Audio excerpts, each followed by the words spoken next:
प्रधानमंत्री नरेंद्र मोदी ने video conferencing के जरिए विकसित भारत संकल्प यात्रा के लाभार्थियों से किया संवाद। व्यापक जन समर्थन मिलने के बाद 26 जनवरी तक चलने वाली यात्रा को फरवरी तक बढ़ाने की घोषणा। लाभार्थियों ने भी साझा किए अपने अनुभव।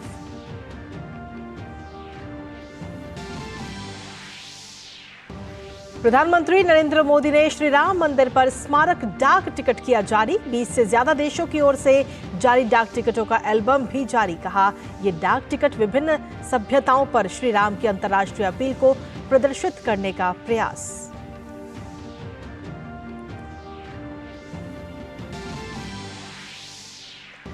अयोध्या में 7 दिनों तक होने वाले अनुष्ठान का आज तीसरा दिन। गर्भगृह में रखी जाएगी रामलला की मूर्ति। मूर्ति को मंदिर लाए जाने पर उत्साहित दिखे श्रद्धालु।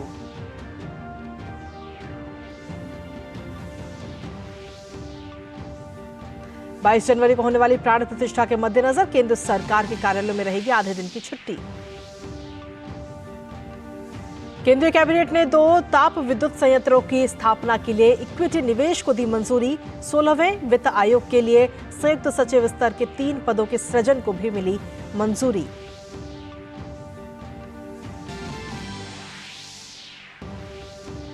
दिल्ली शराब घोटाला मामले में ईडी के चौथे समन पर भी पेश नहीं हुए अरविंद केजरीवाल। बीजेपी ने आम आदमी पार्टी और मुख्यमंत्री अरविंद केजरीवाल पर साधा निशाना। कहा, डीएनए में बेईमानी, इसलिए ईडी के सामने पेश होने से डर रहे हैं केजरीवाल।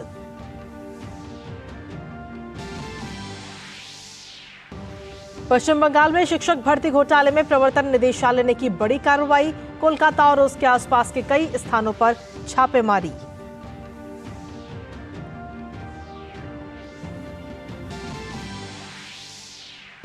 FIH ओलंपिक क्वालिफायर्स के सेमीफाइनल में भारतीय महिला हॉकी टीम की आज जर्मनी से होगी भिड़ंत। रांची में भारतीय टीम ने अपने पूल के अंतिम मुकाबले में इटली को 5-1 से हराकर सेमीफाइनल में बनाई थी जगह।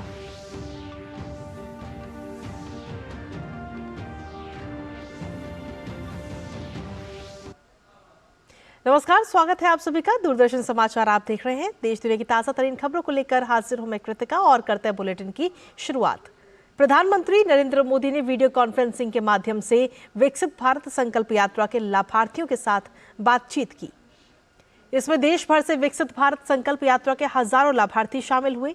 प्रधानमंत्री ने पिछले साल 15 नवंबर को विकसित भारत संकल्प यात्रा शुरू होने के बाद से पूरे देश में विकसित भारत संकल्प यात्रा के लाभार्थियों के साथ नियमित रूप से बातचीत की है। गौरतलब है कि देश भर में विकसित भारत संकल्प यात्रा चलाई जा रही है। इसका उद्देश्य सरकार की प्रमुख योजनाओं की परिपूर्णता प्राप्ति है, ताकि ये सुनिश्चित किया जा सके कि इन योजनाओं का लाभ समयबद्ध तरीके से सभी लक्षित लाभार्थियों तक पहुंचे। पीएम मोदी ने अपने संबोधन के दौरान बताया कि 26 जनवरी तक चलने वाली यात्रा को व्यापक समर्थन मिलने के बाद इसे आगे बढ़ाया जा रहा है। कोई भी योजनाओं के लाभ से नहीं छूटेगा, इसलिए जिन गांवों में मोदी की गारंटी वाली गाड़ी अभी नहीं पहुंची है, वहां अब इसका बेसब्री से इंतजार हो रहा है।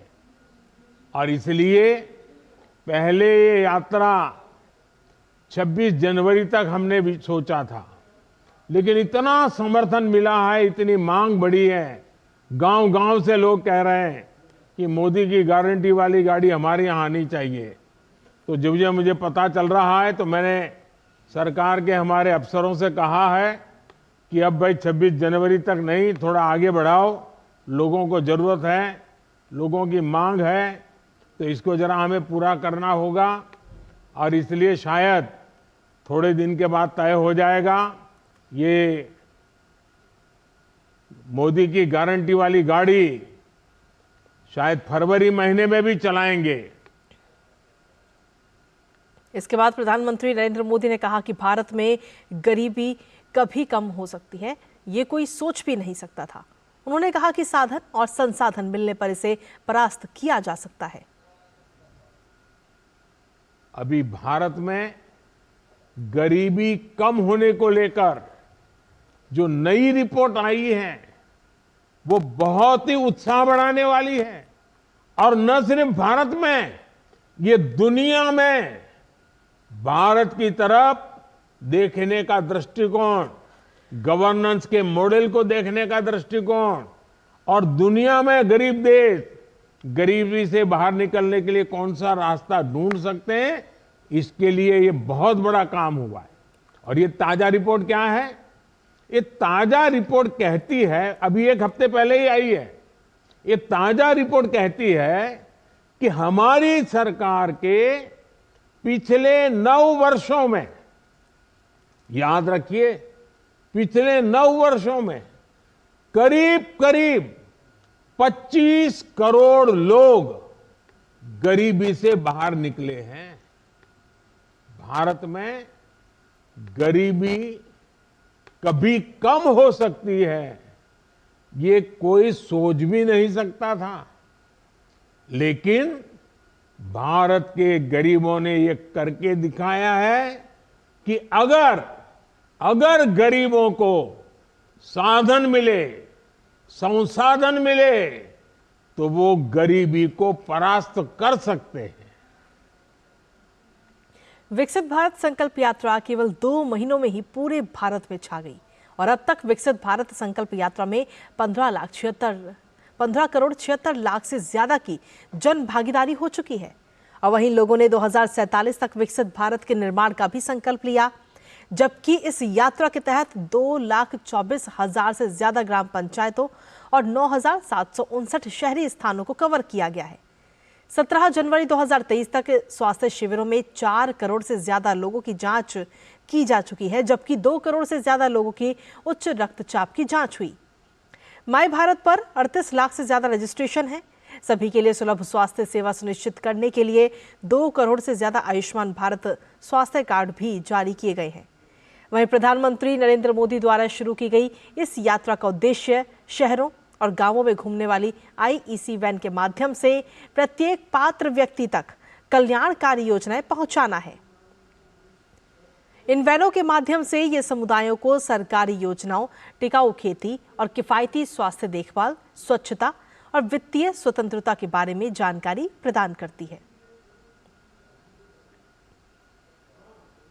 वहीं प्रधानमंत्री नरेंद्र मोदी ने सोशल मीडिया प्लेटफॉर्म एक्स पर पोस्ट किया और एक तस्वीर भी साझा की। प्रधानमंत्री ने कहा कि कल केरल यात्रा के दौरान मुझे श्रीमान नारायणन से मिलने का अवसर मिला, जिनका उल्लेख मैंने मन की बात कार्यक्रम में किया था।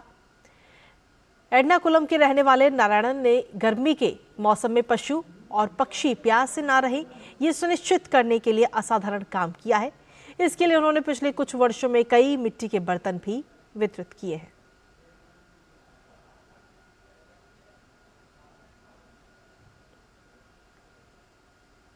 और वहीं एक और पोस्ट में प्रधानमंत्री ने कहा कि केरल के गुरुवायूर मंदिर में मुझे जसना सलीम ने भगवान श्री कृष्ण की एक पेंटिंग भेंट की।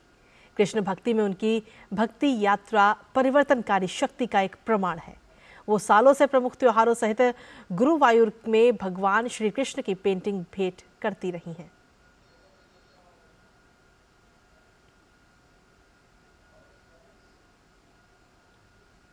और इसके अलावा प्रधानमंत्री नरेंद्र मोदी ने एक अन्य पोस्ट में कहा कि केरल यात्रा के दौरान जयलक्ष्मी से मिलकर खुशी हुई, जो कृषि और विशेष रूप से जैविक खेती के प्रति जागरूक हैं।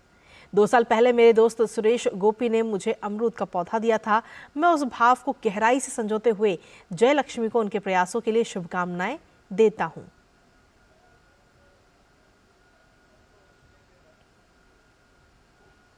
प्रधानमंत्री नरेंद्र मोदी की अध्यक्षता में केंद्रीय मंत्रिमंडल ने 16वें वित्त आयोग के लिए संयुक्त सचिव के स्तर पर 3 पदों यानी संयुक्त सचिव के 2 पद और आर्थिक सलाहकार के 1 पद के गठन को मंजूरी दे दी है। नए सृजित पदों को आयोग को अपने कार्यों को पूरा करने में सहायता करने की आवश्यकता है। कैबिनेट समिति ने SECL और MPPGCL के संयुक्त उद्यम के माध्यम से 660 मेगावाट थर्मल पावर प्लांट की स्थापना के लिए साउथ ईस्टर्न कोल फील्ड्स लिमिटेड द्वारा इक्विटी निवेशकों और महानदी कोल फील्ड्स लिमिटेड MBPL के माध्यम से 1600 मेगावाट थर्मल पावर प्लांट स्थापित करने की मंजूरी दी है। चिकित्सा उत्पाद विनिमय के क्षेत्र में सहयोग पर भारत और इक्वाडोर के बीच समझौता ज्ञापन को भी कैबिनेट की मंजूरी मिली। कैबिनेट ने भारत और केन्या के बीच डिजिटल परिवर्तन के लिए जनसंख्या के अनुसार कार्यान्वित सफल डिजिटल समाधानों को साझा करने के क्षेत्र में सहयोग पर समझौता ज्ञापन को मंजूरी दी है। चिकित्सा उत्पाद विनियमन के क्षेत्र में सहयोग पर भारत और नीदरलैंड के बीच आशय ज्ञापन को भी कैबिनेट ने मंजूरी दी है।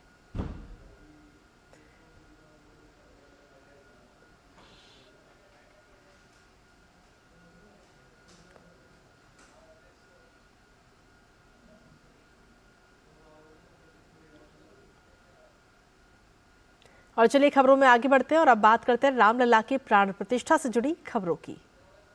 श्री राम अयोध्या आए, श्री राम अयोध्या आए, श्री राम अयोध्या आए, श्री राम अयोध्या आए। जय सिया राम सिया राम सिया राम, चले भगवान। जय सिया राम सिया राम सिया राम, चले भगवान। जय सिया राम। प्रधानमंत्री नरेंद्र मोदी ने आज श्री राम जन्मभूमि मंदिर पर स्मारक डाक टिकट और दुनिया भर में भगवान राम पर जारी टिकटों का एक एल्बम जारी किया है। इन टिकटों के डिजाइन में राम मंदिर, भगवान श्री राम की चौपाई, मंगल भवन, अमंगलहारी, सूर्य, सरयू नदी और मंदिर में उसके आसपास की मूर्तियां सभी शामिल हैं। वहीं 6 टिकटों में राम मंदिर, भगवान गणेश, भगवान हनुमान, जटायु, केवटराज और मां शबरी के चित्र भी शामिल हैं। वहीं अगर बात करें डाक टिकट पर जारी एल्बम की, तो सूर्य की किरणों और चौपाई की सोने की पत्ती इस लघु शीट को एक राजसी प्रतीक देती है। 5 भौतिक तत्व यानी आकाश, वायु, अग्नि, पृथ्वी और जल, जिन्हें पंचभूत के रूप में भी जाना जाता है, विभिन्न डिजाइन तत्वों के माध्यम से परिलक्षित होते हैं और सभी अभिव्यक्तियों के लिए आवश्यक पंच महाभूतों का पूर्ण सामंजस्य स्थापित करते हैं। ये विभिन्न समाजों पर श्री राम की अंतर्राष्ट्रीय अपील को प्रदर्शित करने का एक प्रयास है। 48 पन्नों की इस पुस्तक में America, New Zealand, Singapore, Canada, Cambodia और संयुक्त राष्ट्र जैसे देशों सहित 20 से ज्यादा देशों द्वारा जारी किए गए डाक टिकट शामिल हैं। और वहीं इस मौके पर प्रधानमंत्री नरेंद्र मोदी ने अपने वीडियो संदेश में कहा कि 20 से ज्यादा देशों की ओर से जारी ये डाक टिकट विभिन्न समाजों पर श्री राम की अंतर्राष्ट्रीय अपील को प्रदर्शित करने का एक प्रयास है। साथ ही उन्होंने कहा कि श्री राम, सीता और पवित्र ग्रंथ रामायण देश और दुनिया में मानवता को जोड़ने का एक माध्यम है। भगवान श्री राम, माता सीता और रामायण की बातें समय, समाज, जाति, धर्म और क्षेत्र की सीमाओं से परे हर एक व्यक्ति से जुड़ी है। सबसे मुश्किल कालखंड में भी त्याग, एकता और साहस दिखाने वाली रामायण अनेक मुश्किलों में भी प्रेम की जीत सिखाने वाली रामायण पूरी मानवता को खुद से जोड़ती है। यही कारण है कि रामायण पूरे विश्व में आकर्षण का केंद्र रही है। दुनिया के विभिन्न देशों, विभिन्न संस्कृतियों में रामायण को लेकर एक उत्साह रहा है। और वहीं प्रधानमंत्री नरेंद्र मोदी ने अपने संबोधन में आगे कहा कि 48 पन्नों की इस पुस्तक में संयुक्त राष्ट्र के अलावा America, New Zealand, Singapore, Canada, Cambodia जैसे 20 से ज्यादा देशों द्वारा जारी किए गए डाक टिकट शामिल हैं।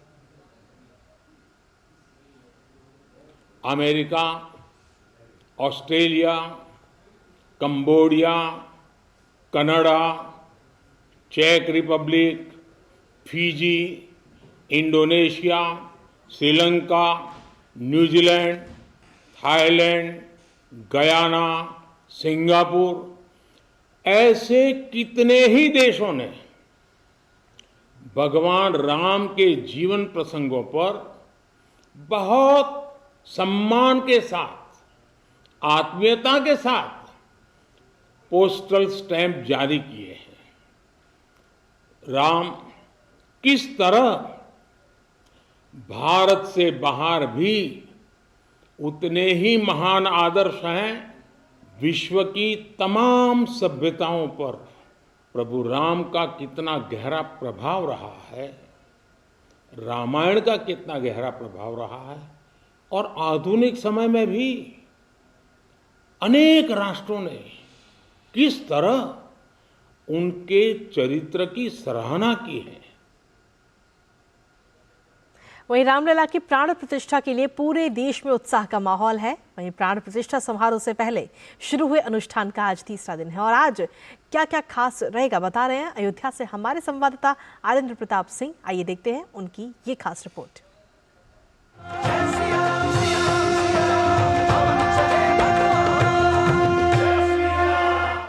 16 जनवरी से अयोध्या में 7 दिन के विशेष अनुष्ठान की जो शुरुआत हुई थी, आज उसका तीसरा दिन है। तीसरे दिन के अनुष्ठान में क्या कुछ खास है, ये आपको उसका हम सिलसिलेवार तरीके से बताते हैं। भगवान श्री राम के नए बने मंदिर में जिस मंडप में, जिस मंच पे भगवान की मूर्ति का प्राण प्रतिष्ठा होनी है, आज उस मंच पे भगवान की उस बाल स्वरूप प्रतिमा को पहुंचा दिया जाएगा। और उस प्रतिमा को पहुंचाने से पहले उस मंडप का और उस मंच का एक तरीके से शुद्धिकरण होगा। उसके तहत वहां पे वास्तु दोष की पूजा भी की जाएगी और शुद्धिकरण के तहत तमाम जल धाराओं और दुग्ध धाराओं के साथ में भी उस मंडप का और उस मंच का शुद्धिकरण किया जाएगा। प्रतिमा को वहां मंच पे रखने से पहले प्रतिमा का भी एक तरीके से जलाधिवास किया जाएगा।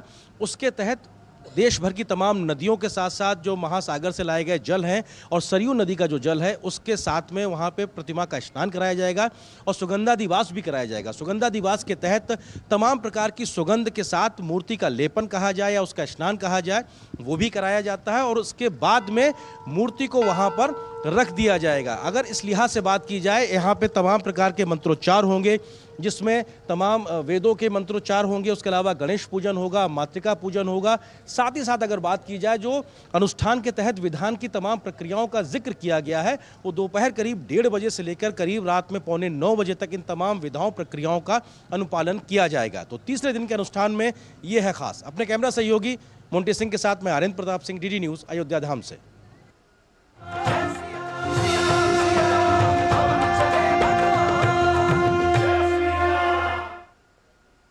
और वहीं आपको बता दें कि केंद्र सरकार के तहत आने वाले सभी ऑफिस, सभी संस्थाओं में 22 जनवरी को दोपहर 2:30 बजे तक छुट्टी रहेगी ताकि कर्मचारी उस दिन सुबह राम मंदिर प्राण प्रतिष्ठा का कार्यक्रम लाइव देख सकें। तो केंद्र सरकार की तरफ से ये बड़ा फैसला लिया गया है और 22 जनवरी को दोपहर 2:30 बजे तक की छुट्टी का ऐलान किया गया है।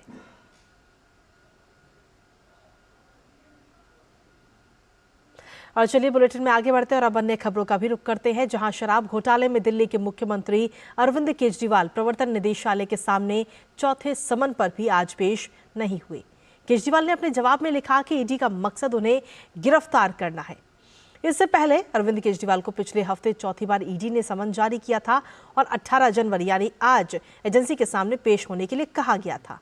इससे पहले भी अरविंद केजरीवाल को ईडी ने पूछताछ के लिए 2 नवंबर, 22 दिसंबर और 3 जनवरी को बुलाया गया था, लेकिन तीनों ही मौके पर उन्होंने पेशी पर आने से इनकार कर दिया था। गौरतलब है कि इसी शराब घोटाले के मामले में आम आदमी पार्टी के 2 वरिष्ठ नेता मनीष सिसोदिया और संजय सिंह लंबे समय से न्यायिक हिरासत में हैं।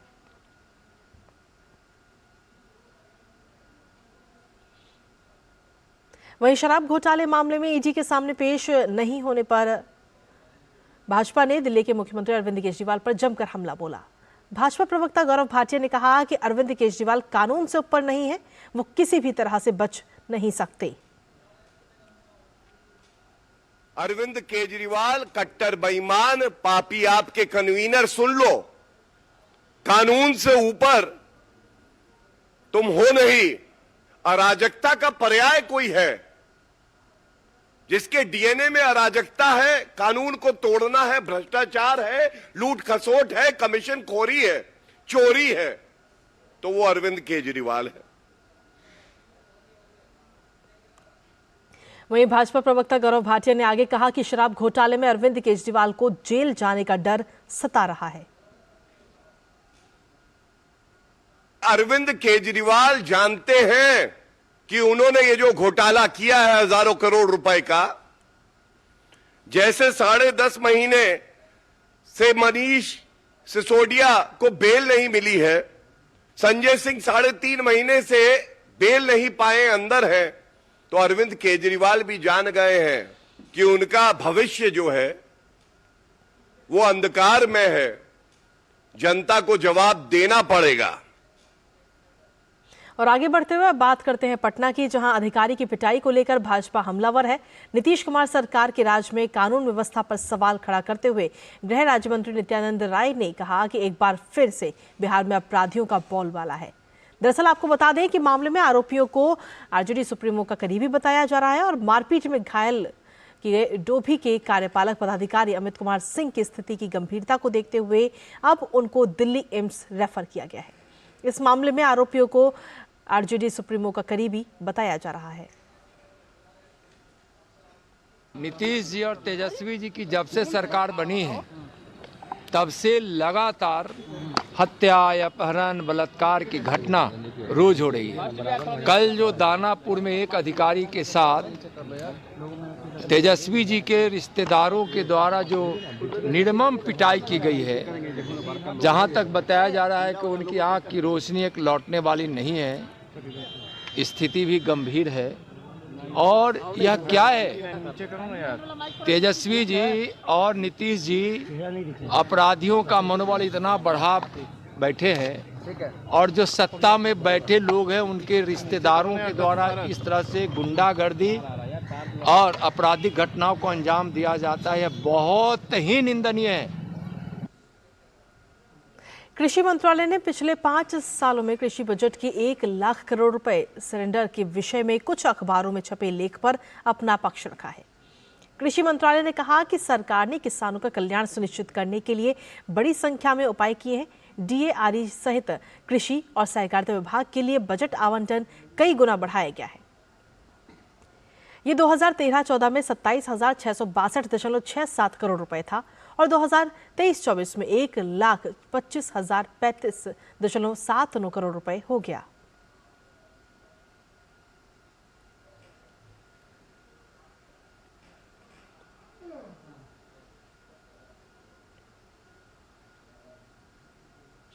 समुद्र में व्यापारी जहाजों पर हमले की घटनाएं थमने का नाम नहीं ले रही और अब मार्शल द्वीप के ध्वजांकित एमवी जेनको पिकार्डी ड्रोन हमले का शिकार हुआ है। जानकारी के अनुसार संकट कॉल जारी होने पर भारतीय नौसेना के मिशन में तैनात गाइडेड मिसाइल विध्वंसक आईएनएस विशाखापत्तनम रेस्क्यू के लिए पहुंचा। इस जहाज के चालक दल में 9 भारतीय भी शामिल थे। एमवी जेनको पिकार्डी पर यह हमला अदन की खाड़ी में हुआ। हमले के बाद जहाज में आग लग गई थी, हालांकि समय रहते ही आग पर काबू भी पा लिया गया। आशंका जताई जा रही है कि यह हमला भी हूथी रिबेल ग्रुप द्वारा किया गया है। भारतीय नौसेना द्वारा दी गई जानकारी के अनुसार अदन की खाड़ी में समुद्री डकैती रोधी गश्त कर रहे आईएनएस विशाखापत्तनम ने संकट कॉल को स्वीकार किया और सहायता प्रदान करने के लिए जहाजों को रोक दिया। ये पूरा मामला देर रात का है मामला और वहीं 22 चालक दल जिसमें 9 भारतीय भी शामिल थे के साथ एमवी जेनको पिकार्डी ने शून्य हताहत होने पर सूचना दी और आग नियंत्रण में है। और इसी के साथ फिलहाल मेरे साथ इस बुलेटिन में इतना ही। ब्रेक के उस पार देखिए हमारा खास कार्यक्रम 5 की पंचायत। नमस्कार।